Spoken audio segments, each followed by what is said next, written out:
ಮುಂಜಾನೆ 6:30ಕ್ಕೆ ಸಂಭವಿಸಿರುವಂತಹ ಬೆಂಕಿ ಅವಘಡ. ಈ ಘಟನೆಯಲ್ಲಿ 10 ಮಂದಿ ಸಾವನ್ನಪ್ಪಿದ್ದಾರೆ ಅನ್ನೋ ಮಾಹಿತಿ ಇದೆ. ಮುಂಜಾನೆ ಸುಮಾರು 6:30ರ ಸಮಯದಲ್ಲಿ ಈ ಒಂದು ಬೆಂಕಿ ಅವಘಡ ಸಂಭವಿಸಿದೆ. 11 ಅಗ್ನಿಶಾಮಕ ದಳದಿಂದ ಬೆಂಕಿ ನಂದಿಸುವ ಯತ್ನ ನಡೀತಾ ಇದೆ.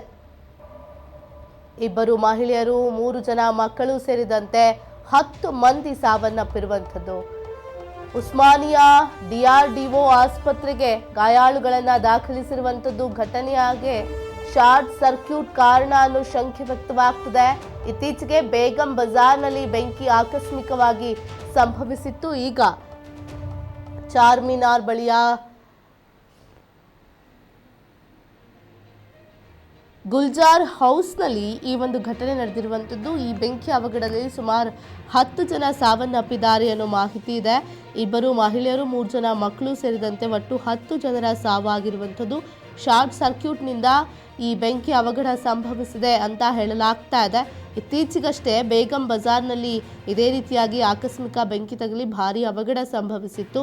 ಈಗ ಗುಲ್ಜಾರ್ ಹೌಸ್ನಲ್ಲೂ ಕೂಡ ಚಾರ್ಮಿನಾರ್ ಬಳಿ ಇರುವಂಥ ಗುಲ್ಜಾರ್ ಹೌಸ್ನಲ್ಲಿ ಈ ಘಟನೆ ನಡೆದಿದೆ.